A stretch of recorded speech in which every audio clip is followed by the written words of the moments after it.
తెలంగాణ వ్యాప్తంగా ఆశా కార్యకర్తలు పెద్ద ఎత్తున ఆందోళన చేస్తున్నారు. కనీస వేతనం ఇవ్వాలంటూ రోడ్డెక్కారు. మంచిర్యాల జిల్లా నర్పూర్లో కలెక్టరేట్ ముందు ఆశా వర్కర్లు నిరసన తెలియజేశారు.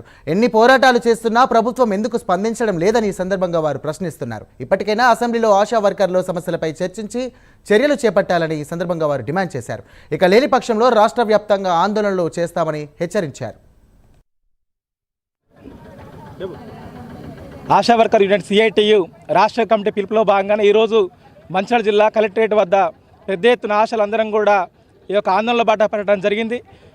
ఈ ఆందోళన ఎందు గురించి అంటే, ఒకవైపు రాష్ట్రంలో కాంగ్రెస్ ప్రభుత్వం అధికారంలోకి రాకముందు అనేక హామీలు ఆశా వర్కర్లకు ఇచ్చింది. ఆశా వర్కర్ల డిమాండ్లు కూడా వాళ్ళ మేనిఫెస్టోలో పెట్టారు. ఫిక్స్డ్ వేతనం ఇస్తామని చెప్పారు. కానీ ఒక సంవత్సరంన్నర గడిచింది, ఇప్పటికీ ఈ రాష్ట్ర ప్రభుత్వం మాత్రం ఆశా వర్కర్ల సమస్యలు పరిష్కారం చేయలేదు. ఈరోజు తెలంగాణ రాష్ట్రంలో అసెంబ్లీ సమావేశాలు జరుగుతూ ఉన్నాయి.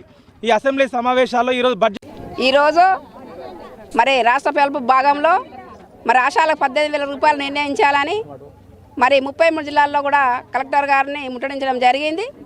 మరి ఆశాలకు బడ్జెట్ సమావేశాల్లో 18,000 నిర్ణయిస్తూ అట్లాగే పిఎఫ్ఈ సౌకర్యం కల్పించాలని, చనిపోయినటువంటి ఆశాలకు జీవిత బీమా సౌకర్యం కల్పించాలని చెప్పేసి ఈరోజు సిఐటి జిల్లా అధ్యక్షులుగా డిమాండ్ చేస్తూ ఉన్నాను.